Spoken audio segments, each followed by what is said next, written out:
Glória a Jesus. Vamos ouvir também, irmãos, uma palavra do Senhor pelo presbítero Anderson Mariotto. Vem cá, meu filho.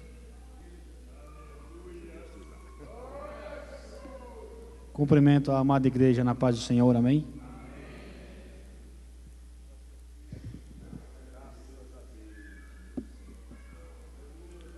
Irmãos, eu estive um tempo afastado aqui do templo da casa do Senhor, mas pela misericórdia de Deus, Deus tocou o meu coração para que eu voltasse a servi-lo e que estivesse debaixo da unção do meu pastor Rubem, e pela graça e misericórdia do Senhor, assim Deus me colocou em pé mais uma vez, e estamos aqui caminhando na humildade e na servidão que o Espírito Santo nos tem ensinado. Eu convido aos irmãos para que abram as vossas Bíblias no livro de Gênesis, no capítulo 37, no versículo 3, em que nós lemos: amava a José mais do que a todos, e fez-lhe uma túnica de várias cores. Amém. Somente esse verso, irmãos. Gostaríamos de meditar sobre essa palavra, que aqui no versículo 37 começa a tratar sobre um jovem chamado José, filho de Jacó. José, nós vemos aqui a partir desse capítulo 37, que ele foi vendido e traído por seus irmãos, porque eles sentiam inveja de sua condição. E eu fico imaginando, irmãos, o que se passava na cabeça de José, um jovem que, temente a Deus e o servindo. Nós vemos aqui nos relatos da Bíblia que ele era temente a Deus. E José foi vendido por seus irmãos, depois foi escravo na casa de Potifar, e na casa de Potifar, na casa de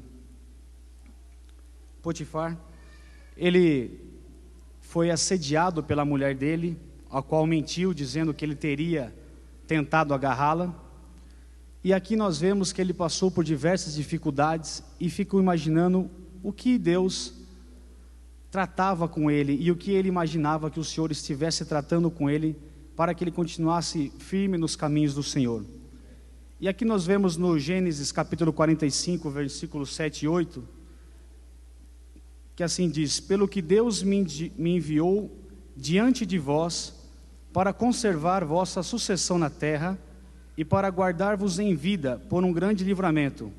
Assim não foste vós que me enviaste para cá, senão Deus. José, quando ele é vendido ao Egito, e ele começa a ser fiel com Deus, o Senhor o levanta e o coloca como segundo homem abaixo de Faraó. E José é usado por Deus para que seus irmãos, vindo até a terra do Egito para buscar ali alimento, houvesse provisão para a sua terra e levasse salvação para o povo de Israel que estava perdido. E aqui, irmãos, eu vejo que José entendeu qual era o propósito da vida dele, que Deus tinha para com ele. Por isso que ele sofreu tantas amarguras e agruras nesse caminho, sendo vendido, sendo traído, sendo caluniado. E eu fico me questionando, assim como José talvez tenha se questionado: qual é o plano de Deus para a minha vida? O que o Senhor tem comigo? Será que somente a minha salvação foi o suficiente? Agora eu fico aqui dentro dessa casa de oração, servindo a Deus aqui dentro. O que mais tem o Senhor para mim? E aí eu começo a refletir, irmão, e ao longo do meu tempo no Evangelho, sobre o que seria o plano da salvação. E esse plano da salvação talvez não tenha sido pregado, ou não esteja sendo pregado pelas igrejas, porque hoje nós ouvimos muito de prosperidade e muitos cultos de avivamento para juntar pessoas e aglomerações, mas e quanto ao plano da salvação? O que nós temos na Bíblia, no João capítulo 3, versículo 16, seria um resumo do que seria o plano da salvação, que diz assim: porque Deus amou o mundo de tal maneira que deu o seu Filho unigênito, para que todo aquele que nele crê não pereça, mas tenha a vida eterna. E Jesus, quando foi levantado, irmãos, e ficou suspenso entre o céu e a terra, disse assim em João capítulo 19, versículo 30: e quando Jesus tomou o vinagre, disse: está consumado, e inclinando a cabeça, entregou o seu espírito. Aí eu me questiono, irmãos, o que está consumado? O plano da salvação? Sim, eu creio que a primeira parte deles, que cabia a Jesus, ele sendo um Cordeiro de Deus, sendo imaculado, não tendo pecado, não havendo mentira em sua boca, veio à terra e serviu para expiação dos nossos pecados. E isso ocorreu, irmãos, há mais de 2000 anos, numa terra seca e árida, num povo o qual estava cativo e servia de escravo aos romanos. E desde aquela época, esse evangelho vem sido pregado em pequenas aglomerações de pessoas, em pessoas não instruídas, em pessoas que talvez a sociedade não tenham dado a devida importância, mas pessoas que creram nesse evangelho e que entenderam qual era o plano do Senhor para a vida delas, e levaram essa palavra bravamente, pregando talvez escondido em cavernas, pregando talvez escondido, que um governante local não aceitasse a pregação de Jesus, porque essa pregação fazia com que o povo não mais adorasse os deuses dos povos que os escravizavam, e foi sendo pregado esse evangelho. E aqui, irmãos, Jesus, ele nos deixa uma lição, para que nós venhamos a entender o que ele quer das nossas vidas. Em Romanos capítulo 10, assim diz: porque todo aquele que invocar o nome do Senhor será salvo. Como, pois, invocarão aquele em quem não creram? E como crerão naquele de quem não ouviram? E como ouvirão se não há quem pregue? E como pregarão se não forem enviados? Aqui Jesus está dizendo: eu preciso que o meu evangelho seja levado de ouvido em ouvido. Eu preciso que o meu evangelho seja pregado da Ásia, onde ele começou, ali no Oriente, e seja difundido para as Américas, para a Europa, para a África, para o Oriente Médio, e seja difundido esse evangelho. E por vezes, irmão, nós nos acovardamos, mas se um irmão não nos tivesse dito a palavra da salvação, talvez hoje nós não estaríamos aqui, porque eu não nasci num berço evangélico, mas eu fui recebendo a palavra semeada em minha vida, dia após dia. E o que eu tenho para dizer para a igreja essa noite é que você tem um papel importante no plano da salvação, porque você, pela misericórdia do Senhor, já está salvo, porque fez a confissão com a sua boca e creu com o seu coração que Jesus Cristo é o Senhor. Mas eu te pergunto, amado irmão, será que é isso que Jesus somente queria para a sua vida? Será que encerra-se aí o plano do Senhor para a sua vida? Eu creio que não. São poucos anos que eu tenho servido ao Senhor, ainda próximo ao que esses homens de Deus aqui atrás têm trabalhado, mas um desejo do meu coração é prosseguir levando esse evangelho. Eu não sei muito bem a forma que Deus vai utilizar para fazer isso, mas eu sei que eu quero isso para a minha vida. E essa noite o Senhor me colocou aqui de uma forma inesperada, porque eu há muito tempo não tinha oportunidade nessa igreja, até mesmo por um pouco de omissão minha e também por medo, porque não é fácil estar em pé aqui falando a palavra de Deus a salvos e tendo aqui atrás de mim o peso de ter homens que trabalham no evangelho do Senhor há muito tempo.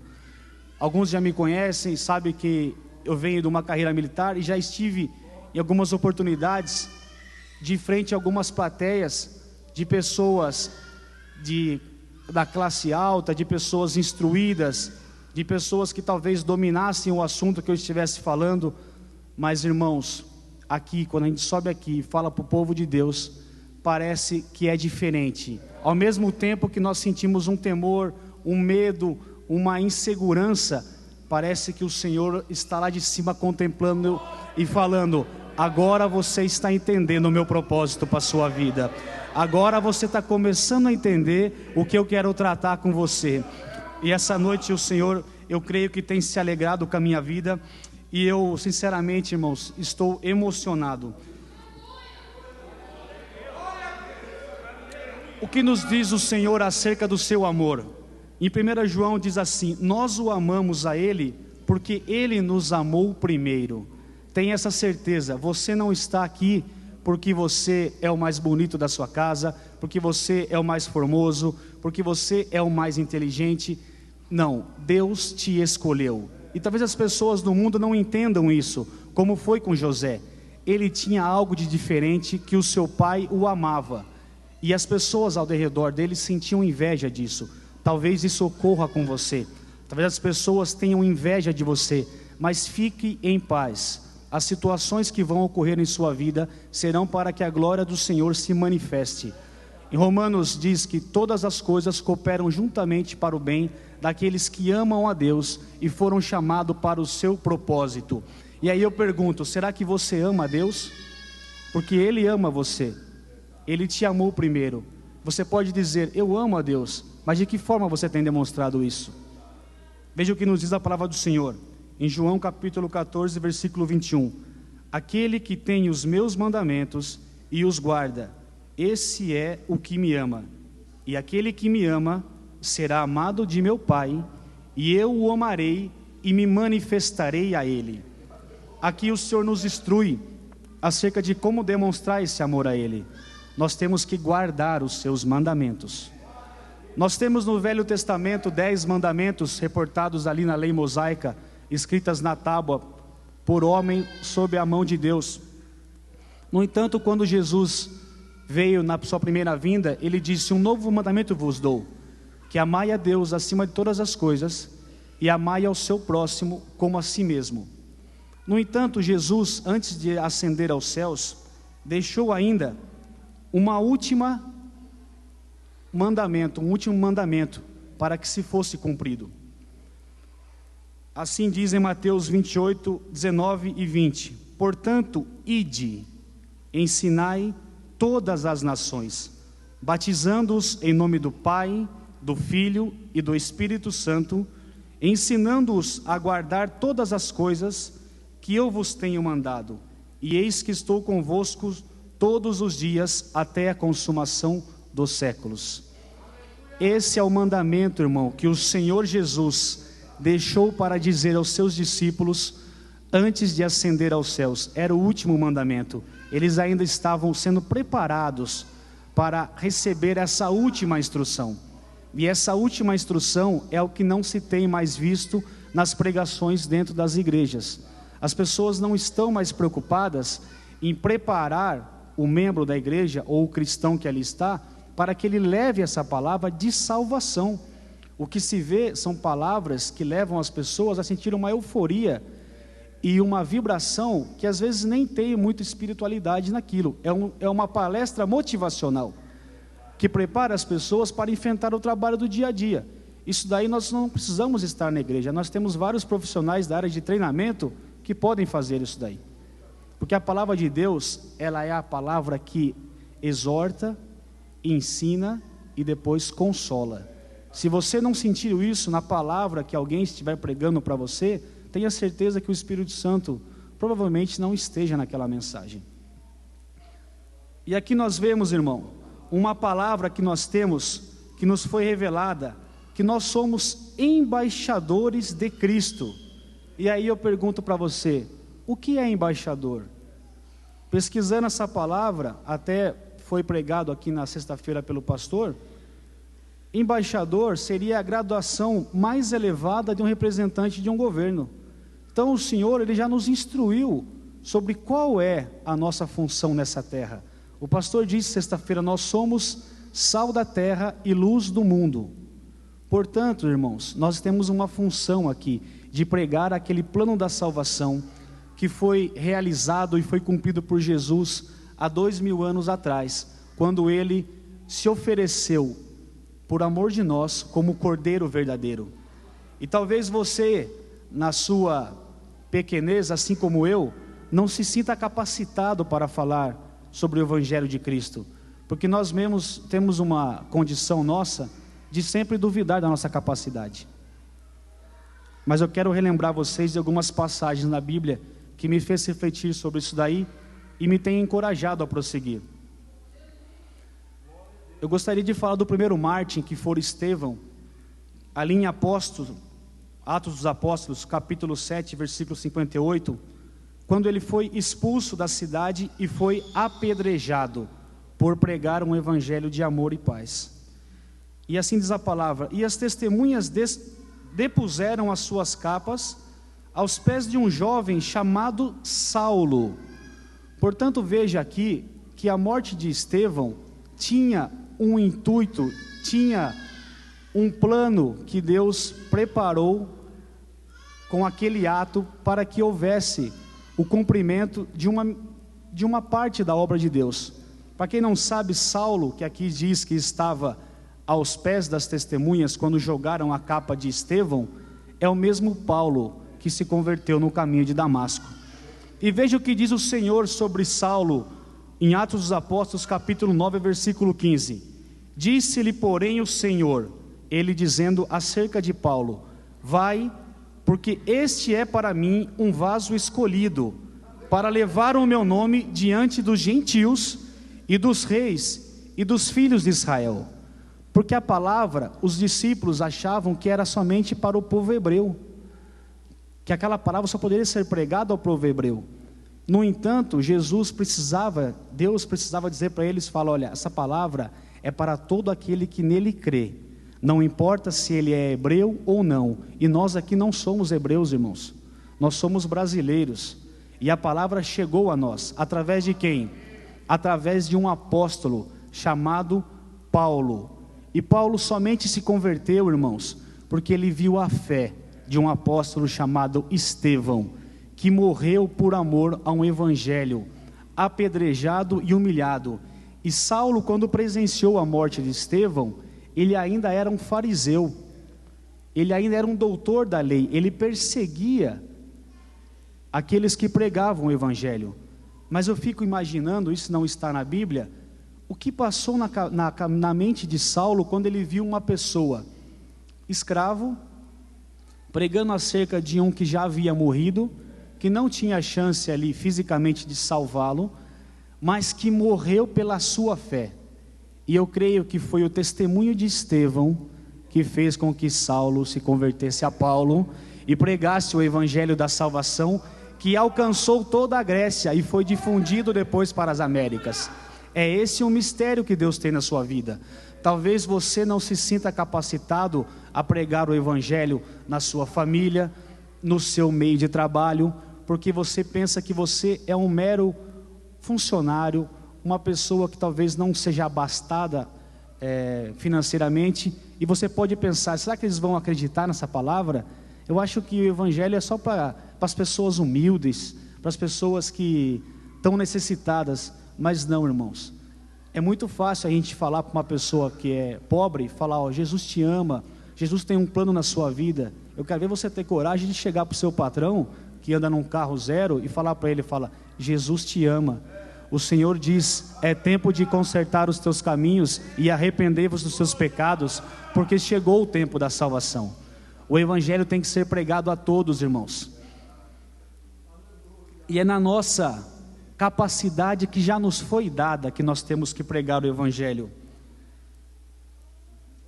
Assim diz a palavra do Senhor em Filipenses, Paulo relatando acerca das suas experiências a Filipo por meio de uma epístola: e quero, irmãos, que saibais que as coisas que me aconteceram contribuíram para maior proveito do evangelho. Ou seja, Paulo sofreu para pregar o evangelho. Ele foi expulso, ele também foi apedrejado, ele sofreu naufrágios, mas quando ele escrevia as suas cartas, que são as epístolas paulinas, ele incentivava os demais irmãos a prosseguir pregando o evangelho.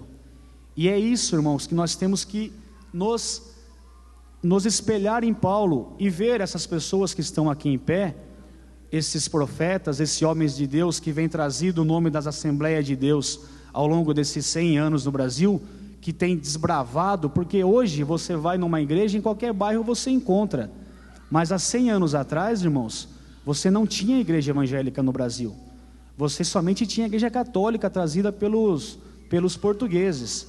Então aquelas pessoas que criam no evangelho verdadeiro ainda não tinham chegado, só que elas foram chegando, foram pregando de uma forma difícil, e isso vem sido trazido pelos nossos pastores que aqui estão à frente.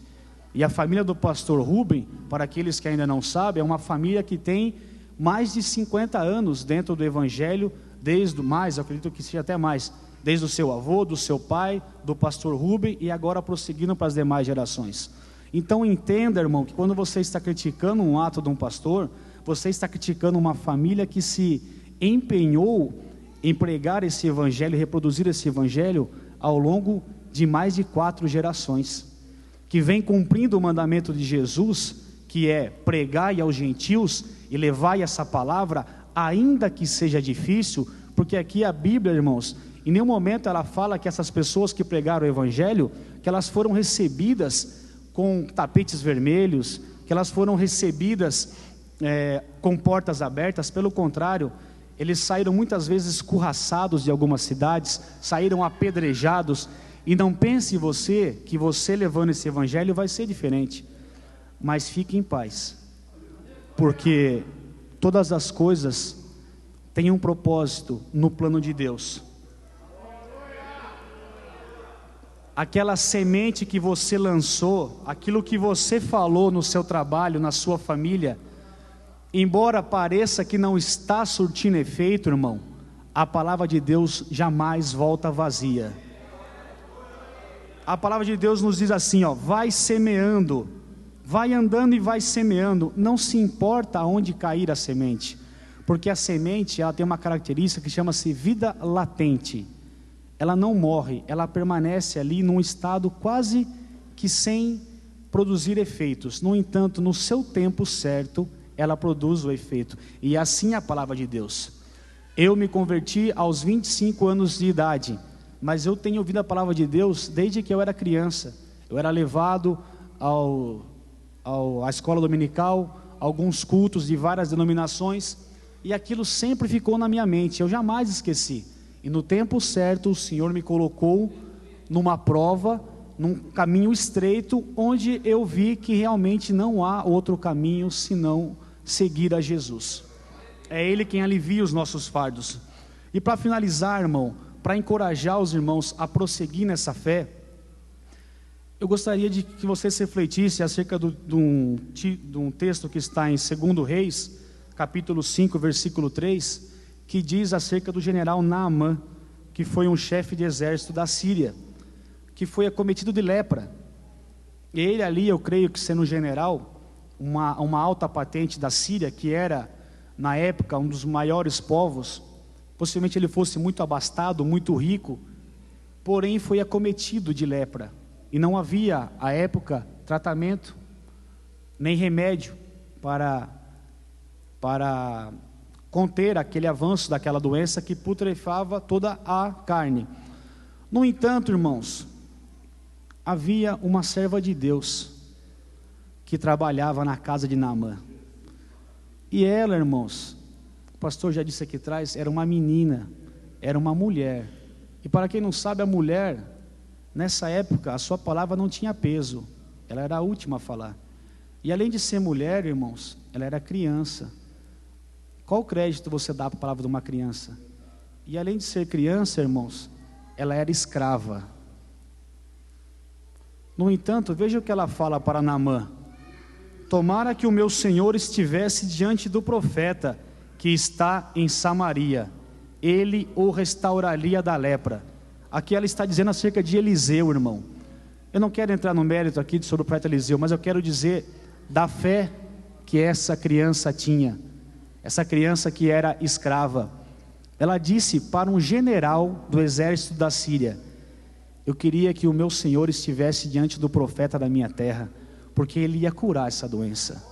Então quando você, irmão, você se deparar com uma situação, que uma pessoa esteja cativa, que uma pessoa esteja enferma, que uma pessoa esteja sendo açoitada pelo Satanás, que você sinta que aquilo lá que está acontecendo na sua frente, é assim como o pastor disse, quando João estava subindo para o templo para orar, que ele viu o aleijado, ele sentiu que aquilo lá era uma oportunidade que Deus estava dando para ele lançar uma semente naquela vida.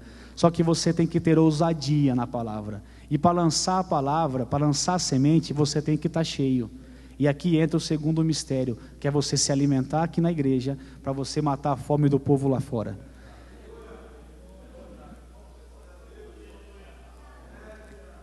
Essa criança, irmão, ela disse para um general, e esse general, ele ouviu o que a criança disse, e ele foi ter com Eliseu, e Eliseu já sabia que ele ia chegar, porque tudo fazia parte do plano de Deus. E aí eu quero, para finalizar aqui, dizer que todas as ferramentas que você precisa para pregar o Evangelho, já foi depositada na sua mão. Quando Davi enfrentou Golias, ele não vestiu a armadura de Saul, ele levou a sua pedra e a sua funda. Quando Ruth desceu para colher as espigas lá no campo de Boaz, ela não levou as ferramentas que eram normais e usuais para colher as espigas, ela foi colhendo com as suas mãos. Quando Moisés chegou, e ali houve um grande desespero por estar cercado entre o mar e Faraó, ele clamou a Deus, em Êxodo capítulo 14, e Deus falou com ele: Moisés, que é isso que tem em tua mão? Uma vara. Por que clamas a mim? Levanta a tua vara e estende a tua mão sobre o mar e fende-o. Essa é a palavra de Deus para a sua vida, irmão. Você talvez pense que você é pequeno, você talvez pense que você não tem as ferramentas necessárias, você talvez se acovarde em algumas situações que o Espírito Santo preparou para você, porque você pensa que eu ainda tenho que aprender mais, eu ainda tenho que ser levado ao diaconato, ser levado ao presbitério, ser separado como evangelista, como pastor. Não, irmãos, você já foi salvo e já foi remido, e dentro de você repousa a palavra de salvação, dentro de você repousa uma paz que o mundo não conhece, e o mundo só vai conhecer essa paz quando você pregar a palavra do Evangelho. Você tem a resposta para aqueles que estão sofrendo. Todos os seus amigos que estão bebendo, que estão sofrendo, você talvez lave as mãos e venha para a igreja e fala: vou fazer a minha parte. Mas você convidou ele para vir para cá também? Você disse para ele que há um caminho melhor na vida dele? Que você talvez já tenha passado por essa dificuldade, mas hoje você encontrou salvação em Jesus? É isso, irmãos, o plano da salvação que nós precisamos concretizar. E para finalizar, ainda tem bastante tempo, a minha palavra não foi preparada para ocupar todo o tempo da pregação, mas era o que havia Deus colocado no meu coração há bastante tempo, e estava aqui no azeite já há algum tempo, porque Deus não me tinha dado oportunidade, mas eu também não quis avançar o semáforo, porque ainda estou aprendendo e sou menino, mas eu senti que hoje era a oportunidade de eu dizer essa palavra. Para finalizar, eu gostaria de ler aqui João 16, todavia digo-vos a verdade, que vos convém que eu vá, porque se eu não for, o Consolador não virá a vós, mas quando eu for, vou-lo enviarei, e quando ele vier, convencerá o mundo do pecado e da justiça e do juízo. Isso daqui é Jesus falando aos seus discípulos, o porquê ele iria ascender aos céus. Se ele não ascendesse aos céus, o bom Consolador não viria à terra, e quem convence o pecador do pecado não é você, é o Espírito Santo. Então não fica preocupado se você tem pregado há 1, há 2, há 3, há 10 anos para sua família, ou para algum amigo seu, e ele não se converteu, e você pode às vezes pensar: é que eu não sei pregar, é que se eu pregasse igual o pastor Rubem, igual o Gustavinho, igual o irmão que estava no púlpito, talvez essa pessoa se converteria. Não, irmão, continua pregando do seu jeito, que quem convence o homem do seu pecado é o Espírito Santo. Apenas pregue, apenas leve o evangelho da salvação. E Jesus, para nos incentivar, ele nos diz que estarei contigo até a consumação dos séculos. Quando você ousa falar a palavra do Senhor, quando você tem ousadia de dizer a palavra do Senhor, não se preocupe, que atrás de você vem uma legião de anjos, atrás de você vem miríades de anjos, atrás de você vem o Senhor proclamando o seu evangelho e te dando autoridade na terra, porque o maior interessado em que haja salvação de almas é Ele, porque a obra é dele, a obra não é sua, a obra não é do pastor Rubem, a obra não é da Assembleia de Deus. Quem está preocupado em levantar a bandeira para lá e para cá está errado, porque a obra é do Senhor Jesus. Se você tem despendido o seu tempo para saber qual bandeira está correta, qual bandeira está levantando corretamente, qual é o reino correto, deixa eu te dizer, o reino é o dos céus, e o dono da obra é Jesus. Pregue Jesus, que você está fazendo o que é correto. Não se preocupe, irmãos, com divisões, não se preocupe, irmãos, com difamações que têm sido feitas, porque nada há de ficar escondido, tudo há de ser revelado. Aquilo que não é de Deus não prospera, aquilo que veio para dividir não prospera. Se Deus está no negócio, há prosperidade, há salvação. Se Deus não está no negócio, não há salvação, não há libertação, não há paz verdadeira. O que há é uma aglomeração de pessoas que ali acham, porque estão ouvindo algumas palavras de motivação que são facilmente ditas por uma pessoa treinada, mas pessoas que não têm a unção de Deus, pessoas que não estão ali colocadas pela direção de Deus, e isso daí passa assim como a areia é levada no mar, na praia, um simples vento leva tudo embora. Esse trabalho está aqui há muitos anos e vem prorrogando-se de geração em geração. Não estou aqui para defender o pastor Rubem, embora eu o ame muito, mas se não tivesse visto nele um homem de Deus, não teria colocado a minha vida debaixo da unção dele, nem a da minha família. Prossiga com aquilo que Deus propôs na sua vida. Essa é a palavra que o Senhor colocou no meu coração, que eu gostaria de retribuir com a igreja, e eu agradeço a oportunidade em nome de Jesus.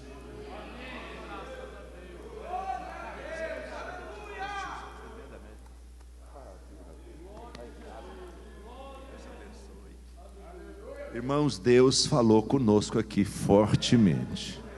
Deus usou o irmão Anderson de uma maneira gloriosa para falar a nós exatamente o que o Senhor quer que façamos, a sua obra, a sua vontade.